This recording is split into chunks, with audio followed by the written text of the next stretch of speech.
এজন এফ্লুৱেণ্ট বিজনেছমেনে তেওঁ বিজনেছত বিৰাট sudden loss face কৰি আছিলে। তেওঁ কেইবাটাও বিজনেছ বন্ধ হৈ গৈছিলে আৰু মানে সৰু সৰু খৰচা উঠাবলৈও তেওঁৰ প্ৰব্লেম হৈ গৈছিলে।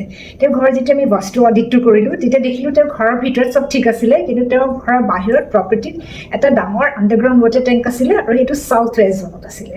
ছাউথ ৱেষ্ট জোনটো হৈছে আৰ্থ এলিমেণ্ট আৰু এইটো ষ্টেবিলিটি জোন। ইয়াক ৰুল কৰে ৰাহুৱে। যদি ইয়াত আণ্ডাৰগ্ৰাউণ্ড এক্টিভিটি আহি যায়, তাৰ উপৰি পানী আহি যায়, তেতিয়াহ'লে ৰাহুৰ খুব দৃষ্টি পৰিব পাৰে। ৰাহুৰ খুব দৃষ্টি পৰিলে মানুহৰ ডাউনফল খুব ছাডেনলি হয় আৰু ডাঙৰ ডাউনফল হয়। সেইকাৰণে আমি তেওঁক বাস্তু কাৰেকশ্যনবিলাক দিলোঁ আৰু ইয়াৰ পৰা আমি গম পালোঁ যে কেতিয়াবা ঘৰটো ঠিক থাকিলেও আপোনাৰ প্লটৰ এটা কৰ্ণাৰ প্ৰব্লেম হিডেন হৈ থাকিব পাৰে।